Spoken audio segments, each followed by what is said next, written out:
ಅಂತ ಉಲ್ಲೇಖ ಮಾಡಲಾಗಿದೆ ಅರ್ಜಿಯಲ್ಲಿ. ಪ್ರತ್ಯಕ್ಷ ಹಾಗೆ ಪರೋಕ್ಷ, ಒಂದು ಐ ವಿಟ್ನೆಸ್, ಇನ್ನೊಂದು ಪರೋಕ್ಷ, ಇನ್ನೊಂದು ದಾಖಲೆಗಳಿರ್ತವೆ. ಅದನ್ನು ಕೂಡ ರಿಮಾಂಡ್ ಅರ್ಜಿಯಲ್ಲಿ ದಾಖಲಿಸಲಾಗಿದೆ ಅಂತ ಉಲ್ಲೇಖ ಮಾಡಲಾಗಿದೆ. ನೋಡಿ, ಇವೆರಡು ಕೂಡ ಇಲ್ಲಿ ಬಹಳ ಪ್ರಮುಖವಾದಂಥ ಅಂಶಗಳನ್ನು ಇಟ್ಟು ಪ್ರಬಲವಾದಂಥ ವಾದವನ್ನು ಮಂಡಿಸ್ತಾ ಇದ್ದಾರೆ. ನೋಡಿ, ಪಿನ್ ಟು ಪಿನ್ ಇಲ್ಲಿ ಟೋಟಲ್ ಇವರ ವಾದ ಎಲ್ಲವನ್ನ ನೋಡ್ತಾ ಹೋದ್ರೆ ಕೋರ್ಟಿಗೆ ಏನ್ ಬೇಕು? ಕೊನೆಗೆ ಕೋರ್ಟಿಗೆ ಸಾಕ್ಷಿ ಬೇಕು. ಪ್ರತಿಯೊಂದಕ್ಕೂ ಸಾಕ್ಷಿ ಕೊಡಬೇಕಾಗತ್ತೆ. ಯಾರು? SPP ಪ್ರಸನ್ನ ಕುಮಾರ್. IO ಆಫೀಸರ್ಗಳು ಏನು ಲೋಪದೋಷ ಮಾಡಿದ್ರು ಎಲ್ಲವನ್ನು ಕೂಡ. ಇನ್ನೊಂದು ಅರ್ಜಿ ಈಗ ಮೊನ್ನೆ ಅಷ್ಟೇ ಮತ್ತೊಂದು ಈ ಚಾರ್ಜ್ ಶೀಟನ್ನು ಸಲ್ಲಿಕೆ ಮಾಡಿದ್ದಾರೆ. 1000 ಪುಟಗಳ ಅನ್ಸುತ್ತೆ ಮೋಸ್ಟ್ಲಿ. ಆ ಚಾರ್ಜ್ ಶೀಟಲ್ಲಿ ಈ 3999 ಪುಟಗಳ ಚಾರ್ಜ್ ಶೀಟ್ ಸಲ್ಲಿಸಿದ್ರಲ್ಲ, ಅದರಲ್ಲಿರುವಂಥ ಲೋಪದೋಷಗಳನ್ನು ಮುಚ್ಚಿಡುವಂಥ ಒಂದು ಕೆಲಸ ಆಗ್ತಾ ಇದೆ ಈ ಹೊಸ ಚಾರ್ಜ್ ಶೀಟಲ್ಲಿ. ಅದರಲ್ಲಿ ಯಾವುದೆಲ್ಲ ಅಂಶಗಳನ್ನು ಬಿಟ್ಟಾಕಿದ್ರಲ್ಲ, ಅದನ್ನೆಲ್ಲ ಈ ಹೊಸ ಚಾರ್ಜ್ ಶೀಟ್ನಲ್ಲಿ ಸೇರಿಸ್ಕೊಂಡು ಕೋರ್ಟ್ಗೆ ಗಮನಕ್ಕೆ ತರುವಂಥ ಕೆಲಸ ಮಾಡಲಾಗ್ತಾ ಇದೆ ಅಂತ ಮತ್ತೊಂದು ಅಂಶವನ್ನು ಇಟ್ಕೊಂಡು ಪ್ರಬಲವಾದವನ್ನು ಮಾಡ್ತಾ ಇದ್ದಾರೆ ಸಿ ವಿ ನಾಗೇಶ್. ಈ ಹಿಂದೆ ಕೂಡ ಸಾಕಷ್ಟು ಆರೋಪಿಗಳ ಪರ ಈ ಒಂದು ವಾದವನ್ನು ಮಾಡಿರುವಂಥದ್ದು ನೀವು ಕೂಡ ನೋಡ್ತಾ ಇದ್ದೀರಿ. ಆದರೆ ಕೆಲವೊಂದು ಕಡೆ ದರ್ಶನ್ಗೆ ಜಾಮೀನೇ ಸಿಗೋಲ್ಲ ಎನ್ನುವಂಥ ದೊಡ್ಡ ನಿಲುವಿತ. ಆದರೆ ಈ ಮಧ್ಯಂತರ ಜಾಮೀನು ಕೊಡಿಸಲು ಕೂಡ ಯಶಸ್ವಿಯಾಗಿದ್ರು ಸಿ ವಿ ನಾಗೇಶ್. ಅದು 1 ವಾರ ಇಲ್ಲಿ ಅಥವಾ 2 ವಾರ ಇಲ್ಲಿ, 3 ವಾರ ಇಲ್ಲಿ ಅಥವಾ 6 ವಾರ ಇಲ್ಲಿ. ಆದರೆ ಈ ಮಧ್ಯಂತರ ಜಾಮೀನು ಸಿಗ್ತಲ್ಲ ಅಂದರೆ ಎಷ್ಟು ಪ್ರಬಲವಾದಂಥ ವಾದವನ್ನು ಮಂಡಿಸಿದ್ದಾರೆ. ಮಧ್ಯಂತರ ಜಾಮೀನು ಸಿಕ್ಕಂಥ ಖುಷಿಯಲ್ಲಿ ಒಂದು ಕಡೆ ದರ್ಶನ್ ಇರಬೇಕಾದ್ರೆ ಈಗ ರೆಗ್ಯುಲರ್ ಬೇಲ್ ಏನು ಅದು ಖಾಲಿ ಆಗ್ತಾ ಬಂತು. ಇನ್ನೇನು 2 ವಾರ ಇದೆ. 2 ವಾರ ಆದಮೇಲೆ ಮತ್ತೆ ದರ್ಶನ್ ವಾಪಸ್ ಹೋಗಬೇಕಾಗತ್ತೆ ಬಳ್ಳಾರಿ ಜೈಲ್ಗೆ. ಈ ಟೆನ್ಷನ್ ಕೂಡ ದರ್ಶನ್ ಕಾಡ್ತಾ ಇರುವಂಥ ಜೊತೆಗೆ ಈಗ ರೆಗ್ಯುಲರ್ ಬೇಲ್ಗೋಸ್ಕರ ಇಷ್ಟೆಲ್ಲ ವಾದವನ್ನು ಮಂಡಿಸ್ತಾ ಇದ್ದಾರೆ ಸಿ ವಿ ನಾಗೇಶ್ ಅವರು. ಇವತ್ತು 6 ಜನರ ಅರ್ಜಿ ವಿಚಾರಣೆ ನಡೀತಾ ಇರುವಂಥದ್ದು ನೀವು ಕೂಡ ಗಮನಿಸ್ತಾ ಇರ್ಬೋದು. ಒಂದು ಕಡೆ ಪವಿತ್ರ ಗೌಡ ಇರ್ಬೋದು, ಅನುಕುಮಾರ್ ಇರ್ಬೋದು, ಇವರದ್ದೆಲ್ಲ ಕೂಡ ಇವತ್ತು ಅರ್ಜಿ ವಿಚಾರಣೆಯನ್ನು ನಡೆಸಲಾಗ್ತಾ ಇದೆ. ಕಿಡ್ನಾಪ್ ಮಾಡಿದ ಸ್ಥಳ, ಶವ ಬಿಸಾಕಿದ ಸ್ಥಳ ತೋರಿಸ್ತೀನಿ ಅಂತ ಹೇಳಿದ್ದಾನೆ ರವಿಶಂಕರ್. ಈ ಫೋಟೋದಲ್ಲಿ ಜೀನ್ಸ್ ಪ್ಯಾಂಟ್ ಧರಿಸಿದ್ದಾನೆ, ಆದರೆ ಪೊಲೀಸರು ಅವನ ಪ್ಯಾಂಟನ್ನು ಬದಲಿಸಿದ್ದಾರೆ.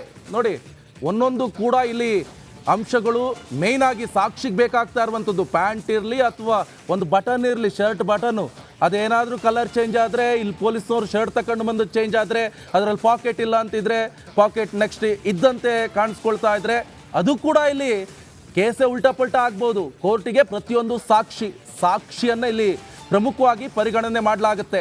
ಏನಕ್ಕೆ? ಇನ್ ಕೇಸ್ ಏನಾದರೂ ಸಾಕ್ಷಿದಾರ ಉಲ್ಟಾ ಹೊಡೆದ್ಬಿಟ್ರೆ ಅದು ಕೂಡ ಪ್ರಶ್ನೆ ಆಗುತ್ತೆ. ಅಲ್ಲಿ ಯಾಕೆ ಉಲ್ಟಾ ಹೊಡಿಬಾರ್ದು, ಉಲ್ಟಾ ಹೊಡೆದ್ರೆ ಏನಾಗುತ್ತೆ ಅಂತ 164 ಹೇಳಿಕೆಯನ್ನು ದಾಖಲು ಮಾಡ್ಕೊಳ್ತಾರೆ ಜಡ್ಜ್ ಮುಂದೆ. ಭಾಳ ಮೌಲ್ಯಯುತವಾಗಿರುವಂಥದ್ದು 161 ಹೇಳಿಕೆ ಅಂತ ಹೇಳಿದ್ರೆ ಏನು, ಹೊಡೆದ್ರು ಬಡಿದ್ರು, ಪೊಲೀಸ್ನವರು ಭಯಪಡಿಸಿದ್ರು, ಕೂತ್ಕೋ ಹೇಳ ಅಂತ ಹೇಳಿದ್ರು ಕೂಡ ಹೇಳಿದ್ರು, ಇದೆಲ್ಲ ಆಗುತ್ತೆ. ಆದರೆ 164 ಹೇಳಿಕೆ ಹಂಗಲ್ಲ. ಜಡ್ಜ್ ಕೇಳ್ತಾರೆ, ಏನು ಭಯ ಇದೆಯಾ ನಿಮಗೆ, ಪೊಲೀಸ್ನವ್ರು ಭಯ ಇದೆಯಾ, ಹೆದರ್ಸಿದ್ರಾ, ಹೊಡೆದ್ರಾ, ಬಡ್ದ್ರಾ, ಏನು ವಿಚಾರ ಹೇಳಂದ್ರೆ ಕ್ಲಿಯರಾಗಿ ಹೇಳ್ತಾ ಹೋಗ್ತಾರೆ 164 ಹೇಳಿಕೆ. ಅದನ್ನು ಬದಲಾಯಿಸುವಂಥ ಚಾನ್ಸಸ್ ಇರಲ್ಲ. ಬದಲಾಯಿಸಿದ್ರು ಕೂಡ ಜಡ್ಜ್ ಮುಂಭಾಗದಲ್ಲಿ ಹೇಳಿರುವಂಥ ದಾಖಲೆ ಅದು ಕೂಡ ಇಲ್ಲಿ ಪಾಯಿಂಟ್ಔಟ್ ಮಾಡ್ತಾ ಇದ್ರು. ಅಲ್ಲೂ ಕೂಡ ಒಂದಿಷ್ಟು ಲೋಪದೋಷ ಆಗಿದೆ ಅಂತ ಸಿ ವಿ ನಾಗೇಶ್ ಅವರ ಪ್ರಶ್ನೆ. ಈಗ ನೋಡಿ, ಇವತ್ತು 6 ಜನರ ಭವಿಷ್ಯ ಏನು ಆಗುತ್ತೆ, ಬೇಲ್ ಭವಿಷ್ಯ ಜೈಲೇ ಆಗುತ್ತಾ ಅಥವಾ ಮತ್ತೆ ಬೇಲ್ ಆಗುತ್ತಾ ಅಥವಾ ಮತ್ತೆ ಈ ಜಾಮೀನು ಅರ್ಜಿ ವಿಚಾರಣೆ ಮುಂದೂಡಿಕೆ ಆಗುತ್ತಾ ಎನ್ನುವಂಥ ಪ್ರಶ್ನೆ ಕೂಡ ಇಲ್ಲಿ ಉದ್ಭವ ಆಗ್ತಾ ಇದೆ. ಸಾಕಷ್ಟು ಪ್ರಶ್ನೆಗಳನ್ನು ಕೇಳ್ತಾ ಇದ್ದಾರೆ ಸಿ ವಿ ನಾಗೇಶ್ ಅವರು. ಪ್ರತಿಯೊಂದು ಪ್ರಶ್ನೆ ಕೂಡ ಪಿನ್ ಪಾಯಿಂಟ್ ಆಗಿ ಕೇಳ್ತಾ ಇದ್ದಾರೆ, ಪಾಯಿಂಟ್ ಟು ಪಾಯಿಂಟ್ ಎಕ್ಸ್ಪ್ಲೈನ್ ಮಾಡ್ಕೊಂಡು ಕೇಳ್ತಾ ಇದ್ದಾರೆ. ಆತ ಅಲ್ಲಿ ಇರಲಿಲ್ಲ, ಸ್ಪಾಟಲ್ಲಿ ದರ್ಶನ್ ಇರಲಿಲ್ಲ, ಈತನ ಸೇರಿಸಲಾಗಿದೆ. 2 ಸಾಕ್ಷಿಗಳು ಹೇಳ್ತಾ ಇದ್ದಾರೆ 164 ಹೇಳಿಕೆಯಲ್ಲಿ. ಆ ಸಂದರ್ಭದಲ್ಲಿ ಸಾಕ್ಷಿ ಹೇಳ್ತಾ ಇರುವಂಥ ಸಂದರ್ಭದಲ್ಲಿ ಅಲ್ಲಿ ದರ್ಶನ್ ಇಲ್ವೇ ಇಲ್ಲ. ಸಾಕ್ಷಿ ಹೇಳ್ತಾರೆ, ಅವ್ರು ಹೇಳ್ತಾ ಇರುವಂಥ ಸಂದರ್ಭದಲ್ಲಿ ದರ್ಶನ್ ಇಲ್ವೇ ಇಲ್ಲ ಅಂತ ಹೇಳ್ತಿದ್ರು. ಆದರೆ ಪೊಲೀಸರು ಯಾಕೆ ದರ್ಶನ್ ಸೇರಿಸಿದ್ರು ಆ ಸ್ಪಾಟಲ್ಲಿ ಇದ್ದೆ ಅಂತ? ಈ ಎಲ್ಲ ಪ್ರಶ್ನೆಗಳನ್ನು ಕೂಡ ಈಗ ಸಿ ವಿ ನಾಗೇಶ್ ಅವರು ಕೋರ್ಟ್ ಗಮನಕ್ಕೆ ತರುವಂಥ ಪ್ರಯತ್ನವನ್ನು ಮಾಡ್ತಾ ಇದ್ದಾರೆ. ಈ ಚಾರ್ಜ್ ಶೀಟ್ನಲ್ಲಿ ಏನೆಲ್ಲ ಅಂಶಗಳನ್ನು ಉಲ್ಲೇಖ ಮಾಡಿದ್ರು, ಯಾವುದೆಲ್ಲ ಅಡ್ಡಿ ಆಗ್ತಾ ಇದೆ ಈಗ ದರ್ಶನ್ಗೆ. ನೋಡಿ, ಫಸ್ಟು ಈಗ ಕಿಡ್ನ್ಯಾಪ್ ಮಾಡಲಾಗಿದೆ. ನೋಡಿ, ಕಿಡ್ನ್ಯಾಪನ್ನೇ ಹಿಡ್ಕೊಂಡಿದ್ದಾರೆ. ಕಿಡ್ನ್ಯಾಪ್ ಮಾಡಲಾಗಿಲ್ಲ, ಆತನೇ ಕಾರ್ ಹತ್ಕೊಂಡು ಬಂದಿದ್ದಾನೆ, ಆತನೇ ಅಲ್ಲೆಲ್ಲೋ ಬಾರಲ್ಲಿ ಹೊಯ್ಕೊಂಡು ಡ್ರಿಂಕ್ಸ್ ತಗೊಂಡು ಅದನ್ನ ಫೋನ್ ಪೇ ಮಾಡಿದ್ದಾನೆ. ಅಂದರೆ ಕಿಡ್ನ್ಯಾಪ್ ಮಾಡಿಲ್ಲ ಅಂತ ಆದರೆ ಆಯಿತು. ಕಿಡ್ನ್ಯಾಪ್ ವಿಚಾರಕ್ಕೆ ಜಾಮೀನು ಅದ್ರ ಬಗ್ಗೆ ವಾದ ಮಾಡೋ ಅವಶ್ಯಕತೆ ಇಲ್ಲ. ಇನ್ ಕೇಸ್ ಕಿಡ್ನ್ಯಾಪ್ ಮಾಡಿಲ್ಲ, ಇದರಲ್ಲಿ ರೇಣುಕಾ ಸ್ವಾಮಿನೇ ಬಂದಿದ್ದು, ಕಿಡ್ನ್ಯಾಪ್ ಮಾಡಿಲ್ಲ ಈ ಗ್ಯಾಂಗ್ ಅಂತ ಹೇಳಿದ್ರೆ ಅದ್ರ ಬಗ್ಗೆ ವಾದ ಮಾಡುವಂಥ ಅವಶ್ಯಕತೆ ಇರೋದಿಲ್ಲ. ನೆಕ್ಸ್ಟ್ ಮೂಮೆಂಟ್ ಅದಕ್ಕೆ ಜಾಮೀನು ಆಟೋಮೆಟಿಕಲಿ ಆಗಿಬಿಡುತ್ತೆ. ಅದ್ರ ಬಗ್ಗೆನೂ ಕೂಡ ವಾದವನ್ನು ಮಂಡಿಸ್ತಾ ಇದ್ದಾರೆ. ಒಂದೊಂದು ಕೇಸ್ ಟು ಕೇಸ್ ಅಂದರೆ ಈಗ ಕಿಡ್ನ್ಯಾಪ್ ಇರ್ಬೋದು, ಕೊಲೆ ಮಾಡಿರುವಂಥದ್ದು ಇರ್ಬೋದು, ಅಥವಾ ಸಾಕ್ಷಿನಾಶ, ಇದಕ್ಕೆಲ್ಲ ಒಂದೊಂದೇ ಸೆಕ್ಷನ್ಗಳಿರುತ್ತೆ. ಆ ಸೆಕ್ಷನ್ ಅಡಿಯಲ್ಲಿ ಕೇಸನ್ನು ದಾಖಲು ಮಾಡ್ಕೊಂಡಿರ್ತಾರೆ. ಈಗ ಕೊಲೆ ಮಾಡೋದಕ್ಕೆ ಒಂದು ಕೇಸು ಸೆಕ್ಷನ್ 302 ಇರ್ಬೋದು, ಮಗದೊಂದು. ಆಮೇಲೆ ಕಿಡ್ನ್ಯಾಪ್ ಮಾಡೋದಕ್ಕೆ ಒಂದು ಸೆಕ್ಷನ್ ಇರುತ್ತೆ. ಆಮೇಲೆ ಸಾಕ್ಷಿ ನಾಶಕ್ಕೆ ಒಂದು ಸೆಕ್ಷನ್ ಇರುತ್ತೆ. ಆ ಸೀನ್ ಬೈ ಸೀನ್ ಇಲ್ಲಿ ಅಂದರೆ ಈ ಸೀನ್ ಬೈ ಸೀನ್ ಇಲ್ಲಿ ವಿಚಾರಣೆಯನ್ನು ನಡೆಸಲಾಗ್ತಾ ಇರುತ್ತೆ. ಅದ್ರ ಪರವಾಗಿ ಒಂದು ವಾದವನ್ನು ಮಂಡಿಸ್ತಾ ಬರ್ತಾ ಇರ್ತಾರೆ. ಅದರಲ್ಲಿ ಏನು ಕೇಸ್ ಏನಾದರೂ ಕಿಡ್ನ್ಯಾಪ್ ಮಾಡಿಲ್ಲ ಅಂತ ಆದರೆ ಹೋಯ್ತದು, ಆ ಸೆಕ್ಷನ್ನೇ ಬಿದ್ದೋಗ್ಬಿಡುತ್ತೆ. ಇನ್ನೊಂದು ಅಪ್ಡೇಟ್ಸ್ ಲಭ್ಯವಾಗ್ತಾ ಇದೆ. ಸುಪ್ರೀಂ ಕೋರ್ಟ್ ಆದೇಶಗಳನ್ನು ಉಲ್ಲೇಖ ಮಾಡ್ತಿದ್ದಾರೆ ಸಿ.ವಿ. ನಾಗೇಶ್. ಗೈಡ್ಲೈನ್ಸ್ಗಳನ್ನು ಯಾವ ರೀತಿ ಉಲ್ಲಂಘನೆ ಮಾಡಿದ್ದಾರೆ ಎನ್ನುವಂಥದ್ದು ಉಲ್ಲೇಖ. ಪೊಲೀಸರು ಯಾವ ರೀತಿ ಉಲ್ಲಂಘಿಸಿದ್ದಾರೆ ಅಂತ ಸಿ.ವಿ. ನಾಗೇಶ್ ವಾದ ಮಾಡ್ತಿದ್ದಾರೆ. ನೋಡಿ, ಇದು ಕೂಡ ಈಗ ಇಂಪಾರ್ಟೆಂಟ್ ಆಗುತ್ತೆ.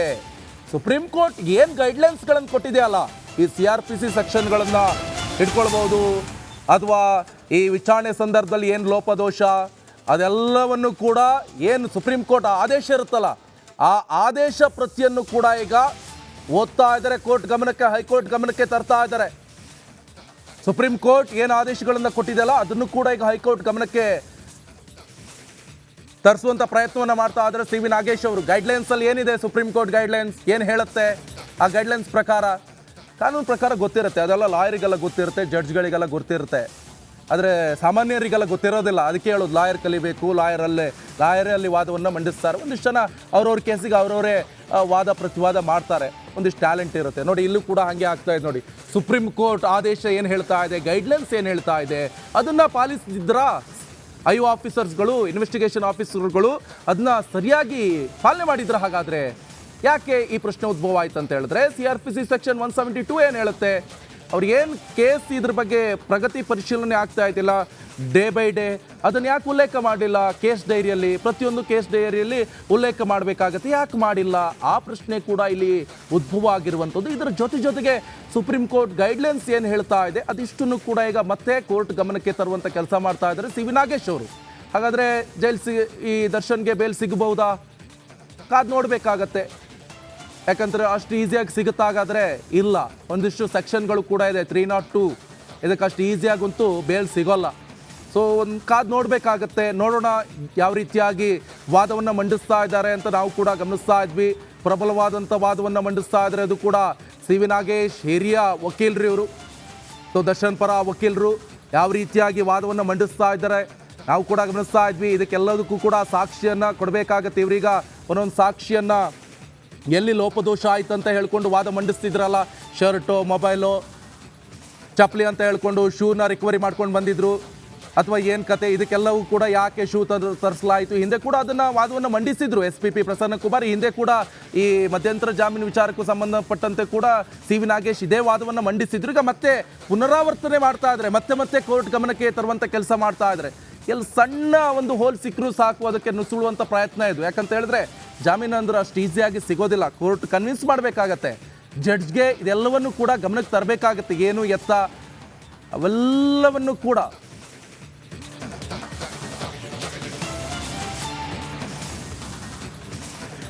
ಇನ್ನೊಂದು ಅಪ್ಡೇಟ್ಸ್ ಲಭ್ಯವಾಗ್ತಾ ಇರುವಂಥದ್ದು ಸಿ.ವಿ. ನಾಗೇಶ್ ಅವರ ವಾದ ಈಗ ಸದ್ಯಕ್ಕೆ ಮುಕ್ತಾಯ ಆಗಿದೆ ಎನ್ನುವಂಥ ಡೀಟೇಲ್ಸ್ ಲಭ್ಯವಾಗ್ತಾ ಇದೆ. ನೋಡಿ, ಸಿ.ವಿ. ನಾಗೇಶ್ ಅವರ ವಾದ ಇಲ್ಲಿಗೆ ಈಗ ಮುಕ್ತಾಯ ಆಗಿದೆ.